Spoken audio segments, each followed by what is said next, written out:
Saudamos a todos com a paz do nosso Senhor Jesus. São todos bem-vindos, nossos amigos, nossos visitantes. Que a graça de Deus permaneça com vocês. Que possamos ter hoje a presença dos anjos aqui conosco. E antes de iniciarmos o estudo da Palavra de Deus, queremos orar. Vamos orar assentados. Pai eterno, obrigado mais uma vez, porque o Senhor está conosco. Já sentimos a Tua presença. Já sentimos os Teus anjos e o Espírito Santo conosco. Agora, ao abrirmos a Tua Palavra, derrama sobre nós o Espírito Santo mais uma vez, para entendermos a Tua verdade, a Tua mensagem, os Teus planos para a nossa vida. Derrama sobre os aniversariantes a Tua bênção, sobre a Sônia, sobre a Vanessa, sobre o José Luiz. Derrama o Teu Santo Espírito sobre todos nós. Abençoa aqueles que estão assistindo pela internet, que a Tua bênção alcance a todos onde eles estiverem. É em nome de Jesus que pedimos. Amém. Queridos, a mensagem que Deus nos deu para transmitir para vocês hoje tem como título: Não critique, não condene, não reclame. Deus quer que vivamos uma vida cristã longe da crítica, longe da reclamação e longe da condenação. O nosso mundo está tão cheio de pessoas negativas, pessoas que vivem para criticar, pessoas que vivem para condenar, pessoas que vivem só reclamando, diariamente reclamando de tudo e de todos, da comida, da chuva, do sol, enfim, reclama da esposa, reclama do marido, reclama dos filhos, reclama do pastor, reclama da igreja. Ou seja, é tão comum vermos pessoas reclamonas, murmuradoras, que a tendência é também nós entrarmos por este mesmo caminho. Mas Deus quer que você viva uma vida cristã positiva, não negativa, e que coloque ênfase no que é bom. Que você coloque lente de aumento no que é bom, não lente de aumento no que é ruim, nos defeitos dos outros. Vamos abrir a palavra de Deus em Isaías 33. Isaías 33, nós encontramos aqui o tipo de vida cristã que Deus quer que você viva. Qual é o tipo de vida cristã que Deus quer que você viva? Isaías 33 e os versos 15 a 17. É o profeta Isaías, 33. E então, os versos 15 a 17. Podemos ler já dentre o verso 14. No finalzinho do verso 14 diz: Quem dentre nós habitará com o fogo consumidor? Quem dentre nós habitará com as labaredas eternas? Quem vai viver no céu? Quem vai viver com Deus? Verso 15 responde: O que anda em justiça e o que fala com retidão, o que arremessa para longe de si o ganho de opressões, ou seja, que não explora as pessoas, o que sacode das suas mãos todo o presente, as propinas, não é? O que tapa os seus ouvidos para não ouvir falar de sangue, fecha os seus olhos para não ver o mal. Este habitará nas alturas. As fortalezas das rochas serão o seu alto refúgio. O seu pão lhe será dado, as suas águas serão certas. Os teus olhos verão o rei, na sua formosura, e verão a terra que está longe. Queridos, este é o plano de Deus para que aqueles que vivem este estilo de vida vivam com Ele na eternidade. Vivemos num mundo imperfeito, somos imperfeitos, cheios de defeitos. Concordamos que é fácil criticar, é fácil apontar o erro nas pessoas, mas o Espírito Santo quer nos ensinar a viver uma vida de não crítica, não condenação e não reclamação. Passamos por esta vida uma vez só. Você só passa por esta vida uma vez. E você vai ser julgado pelo estilo de vida que você viveu. Você vai ser lembrado pelo estilo de vida que você viveu. As pessoas vão lembrar através daquilo que a sua boca falava. O que mais a sua boca falava. Que tipo de palavras, que tipo de linguagem. Aquilo que está dentro do nosso coração aparece na nossa boca e revela quem somos. Como você gostaria de ser lembrado? Quando nós nascemos, Deus tem um propósito específico, uma missão para cada um que aqui nasce. Para viver uma vida positiva, cristã. Deus planejou que vivamos uma vida marcada pela oração, pelo falar bem das pessoas, embora o comum é falar mal das pessoas, mas Deus quer que você saia da maioria, da multidão que fala mal das pessoas e se torne aquele que fala bem das pessoas, aquele que é agradecido e aquele que louva a Deus todo o tempo. No mais elevado nível dentro da mente humana, Deus colocou o seu mais precioso dom, que é o dom da fala, que os animais não têm. Mas nós não somos do reino animal, nós somos do reino espiritual de Deus. Portanto, nós temos o dom da fala, nós temos o dom da razão, nós raciocinamos, nós não agimos por instintos. Animais agem por instintos, nós agimos pela razão. E nós temos o dom do livre-arbítrio. Então, o dom da fala, o dom da razão e o livre-arbítrio nos faz pessoas que vivem no reino espiritual de Deus. No livro Caminho a Cristo, página 47, nós lemos assim: o que deve ser compreendido é a verdadeira força da vontade. Ela é o poder que governa a natureza do homem. A força da vontade governa a natureza do ser humano. O poder da decisão ou da escolha. Tudo depende da correta ação da vontade. Deus deu ao homem o poder da escolha. A ele compete exercê-la. Você não pode mudar o seu coração, não pode por você mesmo consagrar a Deus as suas afeições, mas você pode escolher servir a Deus. Pode dar para Deus a sua vontade. Coloque a sua vontade nas mãos de Deus. É uma decisão que você pode fazer. Cada manhã eu tenho que fazer uma escolha. E na oração da manhã eu coloco a minha vontade nas mãos de Deus. E peço que Ele tome nas mãos dele a minha vontade e santifique a minha vontade. Para que a minha vontade seja igual à vontade de Deus. Não criticando as pessoas, mas orando por elas. Não condenando as pessoas, mas falando bem delas. Não reclamando das pessoas, mas antes louvando a Deus em tudo. Veja os conselhos que estão na Bíblia e que devem ser aplicados na nossa igreja, na nossa vida. Nós queremos crescer, nós queremos ser igreja de Deus, nós queremos ser povo de Deus, nós queremos ir para o céu. Então, esse é o estilo de vida que Deus quer. Vamos ver na Bíblia. Abra sua Bíblia agora em 1 Tessalonicenses. Primeira carta de Paulo aos Tessalonicenses, capítulo 5 e o verso 18. Primeira carta de Paulo aos Tessalonicenses, capítulo 5 e o verso 18. Quando vocês acharem, nós vamos ler.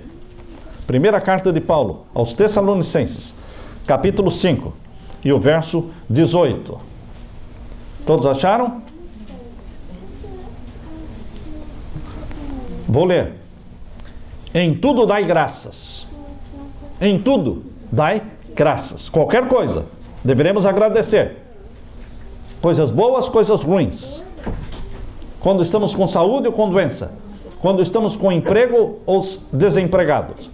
Nós devemos dar graças a Deus e aprender em tudo. Deus quer nos ensinar nas circunstâncias boas e nas circunstâncias ruins. Ele nos ensina a depender dele. Em tudo dai graças, porque esta é a vontade de Deus, em Cristo Jesus, para convosco.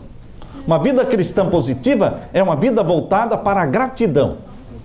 Agradecer. Saber agradecer o marido. Saber agradecer a esposa. Saber agradecer os filhos.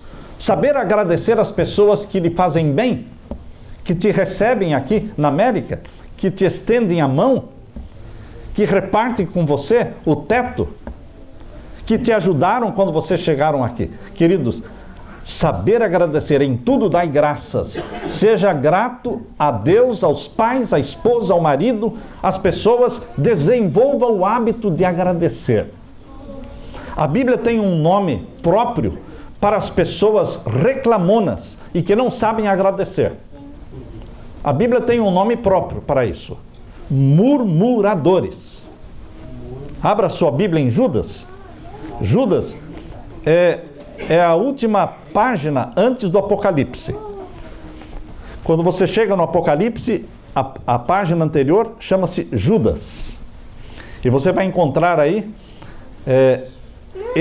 esta classe de pessoas que Deus detesta. Desgosta a Deus os murmuradores. Tanto eles desgostam a Deus, que Deus disse: vocês não vão entrar na nova terra. Vocês não vão entrar na terra que mana leite e mel. Vocês vão morrer no deserto. Nós vamos ler depois esse texto lá. Porque eu não tolero murmuradores, disse Deus. Veja agora Judas, verso 16. Todos acharam? Amém. Judas, verso 16. Esses são murmuradores, queixosos da sua sorte. Conhece alguém assim? Não fale o nome dessa pessoa, mas você conhece alguém? Você é murmurador? Você é queixoso da sua sorte? Muitos estão no Brasil e estão reclamando. Muitos estão aqui nos Estados Unidos e estão reclamando. Estariam reclamando no céu também. Por isso não podem ir para lá, porque vivem reclamando. São murmuradores, são queixosos da sua sorte, andando segundo as suas concupiscências, e cuja boca diz coisas muito arrogantes, admirando as pessoas por causa do interesse, pessoas interesseiras, pessoas bajuladoras. Estes são murmuradores. Êxodo capítulo 15, verso 24. Êxodo capítulo 15 e o verso 24. Abra sua Bíblia lá em Êxodo. Êxodo capítulo 15 e o verso 24. Êxodo, o segundo livro da Bíblia. Capítulo 15, verso 24. Veja como é que Deus chama os reclamões. E veja se você não entra nessa classe. Vamos ler? Êxodo 15, verso 24. E o povo murmurou contra Moisés, dizendo: que havemos de beber? Que havemos de comer? Que havemos de beber? E agora? Pessoas que estavam reclamando. Deus estava dando maná, Deus estava dando a água para eles, Deus estava dando toda a proteção, tinha luz durante a noite, tinha sombra durante o dia, mas eles estavam o quê? Reclamando. Eles tinham passado pelas águas do Mar Vermelho, passaram pelo Mar Vermelho em seco, enquanto que os egípcios foram afogados e mortos no Mar Vermelho. No entanto, eles estavam reclamando. A pessoa reclamona, ela não reclama por ter alguma coisa para reclamar. Ele é reclamão. Ele é reclamão. Ele vai usar qualquer desculpa, qualquer justificativa para reclamar, porque o espírito dele é reclamão. Ele só espera uma oportunidade, porque é o espírito de descontentamento. Isso Deus não se agrada. Abra a Bíblia também em Êxodo capítulo 16. Êxodo 16, verso 2.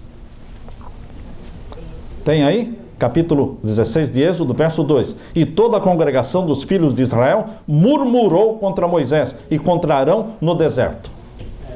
Murmuravam contra Deus, murmuravam contra Moisés. E agora o verso 7 e 8. Mesmo capítulo, verso 7 e 8. E amanhã vereis a glória do Senhor, porquanto ouviu as vossas murmurações contra o Senhor. Porque quem somos nós para que murmureis contra nós? Disse mais Moisés: isso será quando o Senhor à tarde vos der carne para comer e pela manhã pão a fartar, porquanto o Senhor ouviu as vossas murmurações, com que murmurais contra ele. As vossas murmurações não são contra nós, mas sim contra o Senhor. Deus ouve as murmurações ou não ouve? A Bíblia está dizendo: Deus ouviu as vossas murmurações. Queridos, leia também no capítulo 17, e o verso 3. Capítulo 17, verso 3. Tendo, pois, o povo ali sede de água, o povo murmurou contra Moisés e disse: por que nos fizeste subir do Egito para nos matares de sede, e nós e aos nossos filhos e ao nosso gado? Estão vendo quantas vezes eles murmuraram? 1 vez, 2 vezes, 3 vezes, 4 vezes, 5 vezes, e Deus fazendo milagres e milagres. Agora abra sua Bíblia em Números. Números é o 4º livro aí. Êxodo, Levítico, Números. Números capítulo 14. Números capítulo 14. Vamos ler o verso 2. Números 14, verso 2. Todos acharam? E todos os filhos de Israel murmuraram. Quantos? Todos os filhos de Israel murmuraram contra Moisés e contra Arão. E o que eles diziam? Ah, se morréramos na terra do Egito. Ah, se morréramos neste deserto. Deus ouviu a murmuração deles? Deus ouviu. Tanto é que Deus repetiu as palavras que saíram da boca do povo. Deus repetiu aquelas palavras. Leia agora no capítulo 16, que nós estamos lendo aí. Aliás, o capítulo 14, né? Agora o verso 26 e 27. Capítulo 14, versos 26 e 27. Depois falou o Senhor a Moisés, agora Deus está falando para Moisés e Arão, dizendo: até quando sofrerei esta má congregação que murmura contra mim? Tenho ouvido as murmurações dos filhos de Israel, com que murmuram contra mim. Dize-lhes: assim eu vivo, diz o Senhor, que como falastes aos meus ouvidos, assim farei a vós outros. Como vocês falaram com a boca, de acordo com as palavras que saíram da boca de vocês, assim eu farei. Deus cumpre com aquilo que sai da nossa boca ou não? Então cuidado com aquilo que sai da sua boca. Cuidado, boquinha, com o que fala. Porque Deus fará com que aconteça aquilo que sai da sua boca, para o bem ou para o mal. Porque está escrito, olha, verso 29. Neste deserto cairão os vossos cadáveres, como também todos os que de vós foram contados segundo a vossa conta de 20 anos e para cima, os que dentre vós contra mim murmurastes. Não entrareis na terra pela qual levantei a minha mão, que vos faria habitar nela, salvo Caleb, filho de Jefoné, e Josué, filho de Nun. Mas os vossos filhos, de que dizeis, por presa serão, meterei nela, e eles saberão da terra que vós desprezastes. Porém, quanto a vós, os vossos cadáveres cairão neste deserto. Vocês disseram que iriam morrer nesse deserto? Pois irão morrer. Irão morrer. Pelas palavras que saem da nossa boca, nós seremos justificados, ou seremos o que? Condenados. Portanto, queridos, Deus detesta os murmuradores. Eu tenho que sair do time dos murmuradores e parar de reclamar, parar de criticar, parar de condenar os outros. Filipenses capítulo 2, 14. Abra sua Bíblia. Filipenses 2, 14. Filipenses capítulo 2 e o verso 14. O que é que a palavra de Deus está falando em Filipenses 2,14? Fazei todas as coisas sem murmurações nem contendas. As pessoas murmuram, reclamam, trabalhando, porque o trabalho é duro demais. Mas Deus deu o trabalho. Deus deu o trabalho. Queridos, fazei todas as coisas sem murmurações e nem contendas. E agora, queridos, abra a Bíblia em Tiago capítulo 4, verso 11. Tiago capítulo 4 e o verso 11. Veja, isso é para mim e isso é para você. Deus quer que você viva uma vida cristã positiva. De não criticar, não condenar, não reclamar, não falar mal dos outros. Tiago capítulo 4, verso 11. Irmãos, não faleis mal uns dos outros. Está claro isso, irmãos? Está difícil entender? Não, mas aquele cara lá não presta. Deus não está perguntando se ele presta ou não presta. Deus está dizendo, não fale mal. Mas o governo não presta, o governo é corrupto. Deus não está perguntando para você se o governo é bom ou é ruim. Deus está dizendo, não fale mal. Não fale mal. Você faz crescer aquilo que a boca sua fala. Aquilo que a sua boca fala, você está fazendo crescer. E não diminuir. Irmãos, não faleis mal uns dos outros. Quem fala mal de um irmão e julga o seu irmão, fala mal da lei e julga a lei. E se tu julgas a lei, já não és observador da lei, mas juiz. Mas juiz só existe um, que é Deus. Então você não pode falar mal. Leia também em Tiago capítulo 5. Tiago capítulo 5 e o verso 9. Acharam? Irmãos, não vos queixeis. Pessoas que vivem comendo o pão dos queixumes. Pão dos queixumes. Não vos queixeis uns dos outros. Ponto final, não é? Sabem que o descontentamento, irmãos, é contagioso? Foi através do descontentamento e falando mal de Deus que Lúcifer envenenou o céu todo. E conseguiu 1/3 dos anjos para o lado dele. Porque ele foi espalhando o desgosto dele, foi espalhando a tristeza dele, o descontentamento dele, os queixumes dele, e conseguiu 1/3 dos anjos. Então, queridos, hoje aqui, nesta mensagem que Deus me deu para transmitir para vocês, nós queremos deixar aqui para vocês o princípio chamado o princípio da edificação. Em vez de reclamar, criticar ou condenar, edifique. Edifique falando bem das pessoas. Descubra qualidades nas pessoas para edificá-las. Abra sua Bíblia em João capítulo 3. O Evangelho de João capítulo 3 e os versos 22 em diante. O Evangelho de João capítulo 3 e os versos 22 em diante. Aqui nós vamos ler agora o exemplo de João Batista. O Evangelho de João capítulo 3, versos 22 em diante. Vamos ler. Depois disto, foi Jesus com os seus discípulos para a terra da Judéia, e estava ali com eles e batizava. Ora, João batizava também em Enom, junto a Salim, porque havia ali muitas águas, e vinham ali e eram batizados, porque ainda João não tinha sido lançado na prisão. Houve então uma questão entre os discípulos de João e um judeu acerca da purificação. E foram ter com João e disseram-lhe: Rabi, aquele que estava contigo além do Jordão, do qual tu deste testemunho, ei-lo batizando e todos vão ter com ele. O que é que vieram contar para João? O povo está indo atrás de Jesus. Aquele que você batizou, agora o povo todo está correndo atrás dele. E o verso 27.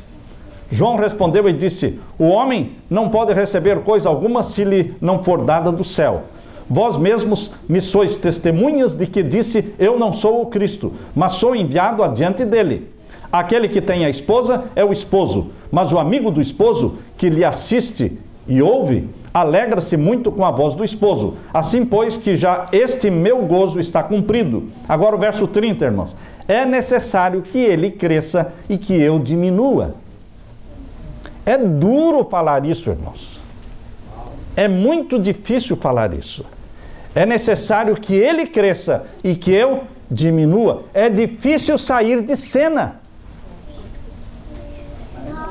A gente quer estar em cena sempre. Sempre ter a atenção voltada para nós. É difícil uma mãe sair de cena quando ela se torna sogra. Ela não quer sair da cena de mãe. Mas ela se tornou sogra. Agora ela tem que sair de cena. Porque agora entra em cena a esposa do filho. E a pessoa mais importante na vida do filho agora é a esposa, não é mais a mãe. E a mãe tem que entender isso. Por isso existem as brigas entre sogra e nora, porque a mãe não quer sair de cena.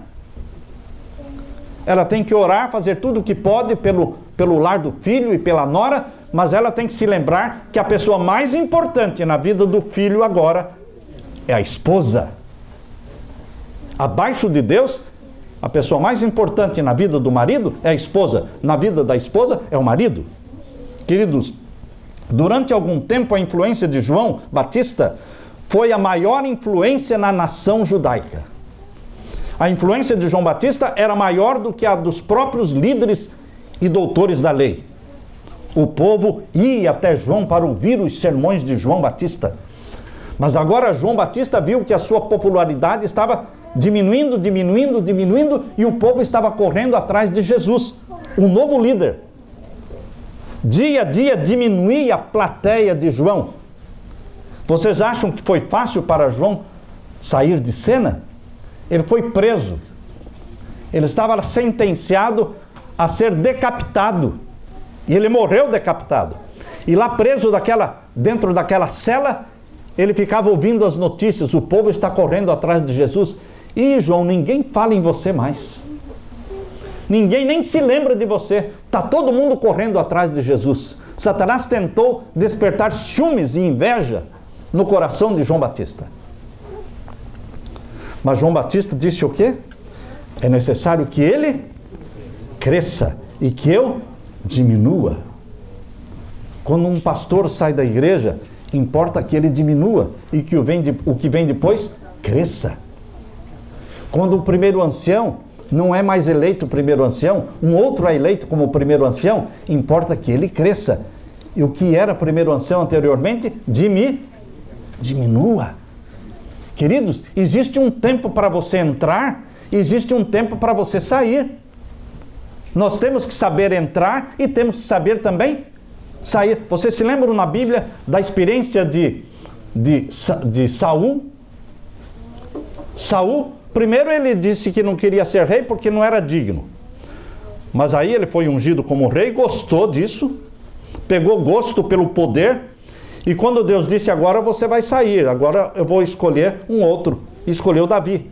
E ele disse, não, eu quero continuar a ser rei. Não, você não vai ser mais o rei, agora vai ser Davi. Ele, não, e ele gastou o resto da vida dele perseguindo Davi para matá-lo. Destruiu a vida dele, porque ele não soube falar como João Batista, né? Importa que ele cresça e que eu diminua. Queridos, a lei da edificação. João Batista falou bem de Jesus. E Jesus falou bem de João Batista. É recíproco. Abra sua Bíblia aí e veja o capítulo 3, verso 30. É necessário, de João, é necessário que ele cresça e que eu diminua. Hoje eu quero convidar você, meu querido irmão, para fazer parte deste grupo que edifica as pessoas, que fala bem das pessoas. Não importa se me agradam ou não. Não importa se são bonitas ou não. Não importa se são ricas ou pobres. Não importa se são membros da minha igreja ou não são membros da minha igreja. Não importa. Eu tenho que falar bem das pessoas, edificá-las. O mundo está cheio de críticos. Aquele é o que critica, esse aqui é o que destrói. Mas seja você aquele que edifica, aquele que serve. Quando todo mundo estiver falando mal de alguém, ouse falar bem daquela pessoa. Ouse falar bem. Princípio número 1, não critique, não condene, não reclame. Esse é o princípio número 1. Efésios capítulo 4, verso 29. Abra sua Bíblia, esse princípio está na Bíblia. Efésios capítulo 4 e o verso 29. Acharam aí? Não saia da vossa boca nenhuma palavra torpe. Torpe quer dizer palavra má. Não saia da vossa boca nenhuma palavra má, mas só a que for boa, para promover a edificação. E para quê? para que dê graça aos que a ouvem. Queridos, esse é o princípio número 1. Não criticar, não condenar, não reclamar. Eu li a história de Bob Hoover. Bob Hoover, um famoso piloto de teste de avião. Ele era um piloto de avião que fazia acrobacias aí, aéreas. E depois de uma dessas acrobacias e apresentações, shows que ele fez ali em San Diego, na Califórnia, ele estava voltando para casa com seu avião, a 300 pés de altura, quando os dois motores pararam de funcionar. Quando os dois motores pararam de funcionar, ele ficou assustado, mas ele, como um experiente piloto, manteve calma e conseguiu aterrissar. O avião veio planando e aterrissou, mas estragou o avião. Amassou, estragou o avião, danificou o avião. E ele então falou: eu tenho que descobrir por que os dois motores pararam. Ele disse: eu imagino que alguma coisa saiu errada. E ele foi olhar no tanque de combustível do avião, e o que ele pensava tinha acontecido. O mecânico que tinha abastecido o avião dele, em vez de usar gasolina, usou querosene. Querosene é o combustível usado para aviões a jato, mas não é o combustível usado para aviões pequenos de acrobacia. Ele voltou até a oficina onde o seu avião tinha sido abastecido e perguntou: eu quero saber quem foi o mecânico que abasteceu o meu avião. E veio um jovem todo tremendo de medo, já meio engasgado, e disse: eu que abasteci o seu avião ontem. E ele disse: você sabia que você abasteceu com combustível errado? Eu não percebi, o senhor me desculpe, eu não percebi. E Bob Hoover disse para aquele jovem rapaz: ora, não condenou, não criticou, não estendeu o dedo contra ele, mas disse assim: olha, jovem, para provar para você que eu tenho certeza que você jamais vai voltar a cometer esse erro, amanhã eu quero que você abasteça o outro avião que eu vou voar amanhã. Você vai abastecer o meu avião, para mostrar que eu confio em você e que você não vai voltar a cometer o mesmo erro. Queridos, ele não criticou, ele não condenou. O avião se estragou, 3 pessoas que estavam no avião poderiam ter perdido a vida, mas não perderam. Mas ele não criticou aquele rapaz, não condenou o rapaz. Foi bondoso. Você muitas vezes pode arrasar com uma pessoa. Você às vezes tem argumentos para destruir uma pessoa, mas você decide não usar aqueles argumentos. Quando eu estou estudando a Bíblia com as pessoas, às vezes eu tenho argumentos na Bíblia para destruir o oponente. Mas se eu destruir o oponente, eu não vou ganhá-lo para Jesus. Eu só vou ganhar a polêmica, mas não vou ganhar aquela pessoa para Jesus. Então, muitas vezes, eu não uso os argumentos para arrasar com o oponente, mas nós temos que usar de bondade para ganhá-los para Jesus. Esse é o segredo. Não é ganhar a discussão, é ganhar a pessoa para Jesus. No casamento, você tem que escolher entre ter a razão ou ser feliz. As brigas entre casais é porque cada um quer mostrar que ele está com a razão. Pois bem, casamento feliz é aquele em que a pessoa decide não estar com a razão, mas ser feliz. Tolerar, perdoar, esquecer, colocar uma pedra em cima e tocar a vida. Princípio número 2, edifique as pessoas, como João edificou Jesus, como Jesus edificou a João. Marcos 14 e os versos 5 e 6. Aqui Jesus está elogiando Maria Madalena.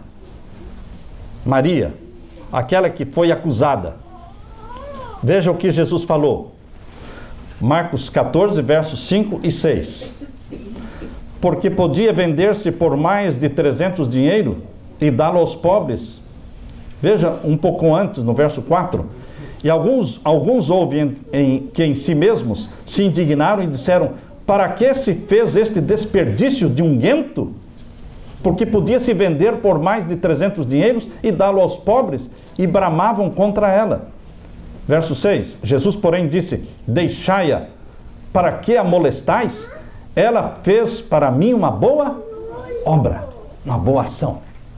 Todo mundo estava criticando a mulher que quebrou o vaso de unguento, de perfume, para ungir Jesus, porque ela era vista como uma mulher pecadora. Mas, querido, Jesus defendeu-a, disse: por que vocês estão molestando a mulher? Ela fez uma boa obra. Destacou uma qualidade de Maria Madalena.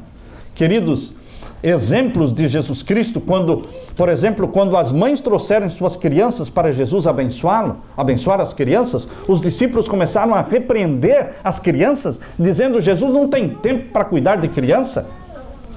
E Jesus disse o quê? Deixai vir a mim os pequeninos, porque deles é o reino dos céus. As mamães ficaram contentes, sorridentes, porque Jesus defendeu-as, enquanto os discípulos estavam enxotando-as. Queridos, o que fala mal dos outros deveria ser pendurado pela língua. E aquele que ouve o outro falando mal deveria ser pendurado pelos ouvidos, pelas orelhas. Uma das virtudes mais negligenciadas no dia a dia é a edificação. E eu desafio você a escolher falar bem das pessoas o tempo todo. Esposa, fale bem do marido, e todos vão respeitar o seu marido. Marido, fale bem da sua esposa, e ela será uma mulher respeitada pelos filhos, respeitada na sociedade. Há uma lei inerente à mente humana dada por Deus que faz com que aumentemos tudo o que elogiamos, disse Charles Fillmore. Você aumenta aquilo que você elogia, porque a pessoa quer fazer melhor. Faça um elogio e você vai ter um melhor trabalho, mais bem feito. Faça um elogio para a esposa e você vai comer melhor, uma melhor comida. Reclame e vai comer pior. Vai comer pior. As crianças transbordam de alegria e felicidade quando são elogiadas. As plantas crescem mais bonitas quando são amadas. Ninguém sabe exatamente como o elogio libera energia, mas todos concordam que isso ocorre. Uma velhinha, cada vez que ela era elogiada, felicitada por algum magnífico aspecto da sua vida, ela costumava dizer: obrigada. Com esse elogio eu posso viver mais um ano. Quando o Dr. Henry Goddard ocupava o cargo de psicólogo na Vineland Training School em New Jersey, ele usava um instrumento que ele chamava de ergógrafo. O ergógrafo media a fadiga das pessoas. Quando se dizia uma palavra de elogio ou louvor para as crianças que estavam fatigadas, o ergógrafo assinalava de imediato um fluxo ascendente de energia nova. Quando as crianças eram criticadas e desestimuladas, o ergógrafo mostrava que sua energia sofria uma queda repentina. Veja que, embora a ciência não consiga explicar o poder do elogio, ela já consegue medir o poder do elogio. Todos nós, queridos, podemos fazer um pequeno milagre todos os dias. Sabem como? Tudo o que devemos fazer é adquirir o hábito de fazer um sincero e genuíno elogio para a esposa, para o marido, para os filhos, para o empregado, todos os dias. Experimente, você vai ver que dá resultado. Se nós queremos aumentar nossa paz espiritual e a nossa felicidade pessoal, não existe forma melhor do que buscar coisas boas nas pessoas. Seja como a abelha. A abelha busca sempre o néctar nas flores. Não seja como a mosca. A mosca sempre busca o fétido, o podre, o sujo. Vamos ser como abelhas, buscando o melhor das pessoas. Há alguns anos, vários psicólogos se reuniram para ver se podiam descobrir uma regra simples que pudesse ajudar para que as pessoas tivessem uma vida mais feliz. E descobriram. E eles chamaram esta fórmula de DDC. E o que quer dizer DDC? Deixe de criticar. Essa é a fórmula para ser mais feliz. Deixe de criticar. Jesus, no Sermão do Monte, diz: por que tu reparas no argueiro que está no olho do teu irmão e não vês a trave que está no teu olho?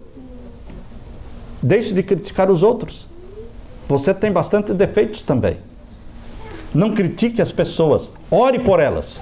Não condene as pessoas, fale bem delas. Não reclame da vida, das coisas, mas seja agradecido. Pratique o louvor, louvando a Deus em tudo, porque em tudo dai graças, porque esta é a vontade de Deus para convosco. Amém, irmãos? Que Deus te abençoe. Aleluia. Aleluia.